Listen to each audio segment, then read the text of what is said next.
இந்த பதிவை கேட்டுக்கொண்டிருக்கும் நல்ல உள்ளங்களுக்கு உங்கள் சுவாமிநாதன் ஜோதிடரின் அன்பான வணக்கங்கள். இன்றைக்கு நம்ம யூடியூப் சேனல்ல எதை தொட்டாலும் தோல்வியா, தடைகள் ஏற்படுகின்றதா, நரசிம்மரை இந்த நாளில் இப்படி தீபம் ஏற்றி வழிபாடு செய்து பாருங்கள். இனிமேல் வாழ்க்கையில் வெற்றிகள் மட்டுமே ஏற்படும். எந்த ஒரு செயலை செய்வதாக இருந்தாலும் அந்த செயலில் வெற்றியடைய வேண்டும் என்ற முழு நோக்கத்தோடு தான் நாம் செய்ய ஆரம்பிக்கின்றோம். இருப்பினும் ஏதோ ஒரு காரணத்தினால் அந்த செயல்களில் வெற்றிகள் என்பது ஏற்படாமல் இருக்கும். ஒரு முறை வெற்றி ஏற்படலாம், தோல்வி அடைந்து விட்டால் பரவாயில்லை. ஆனால் ஒவ்வொரு முறையும் முயற்சி செய்யும் போது ஒரு சிலருக்கு தோல்விகள் மட்டுமே வந்து கொண்டிருக்கும்.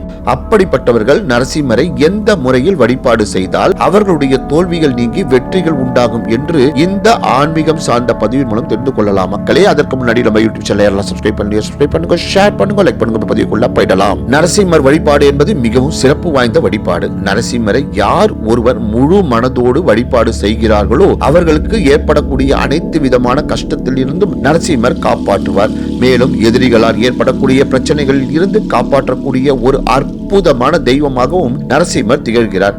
அப்படிப்பட்ட நரசிம்மரை எந்த நாளில் எப்படி வழிபட்டால் தோல்விகள் நீங்கி வெற்றிக்கு மேல் வெற்றி உண்டாகும் என்பதை பற்றி இப்போது தெரிந்து கொள்வோம். நரசிம்மர் அவதரித்த நட்சத்திரமாக திகழ்வதே சுவாதி நட்சத்திரம். சுவாதி நட்சத்திர நாளன்று நரசிம்மரை நாம் வழிபாடு செய்யும் போது நமக்கு இருக்கக்கூடிய கடன் பிரச்சனைகள் முற்றிலும் தீரும் என்று கேள்விப்பட்டிருக்கிறோம். அதே சுவாதி நட்சத்திரத்தில் தான் வெற்றிக்கு மேல் வெற்றிகள் கிடைப்பதற்கு நாம் நரசிம்மரை வழிபாடு செய்ய வேண்டும். அன்றைய தினத்தில் அருகில் இருக்கக்கூடிய லட்சுமி நரசிம்மர் ஆலயத்துக்கு செல்ல வேண்டும்.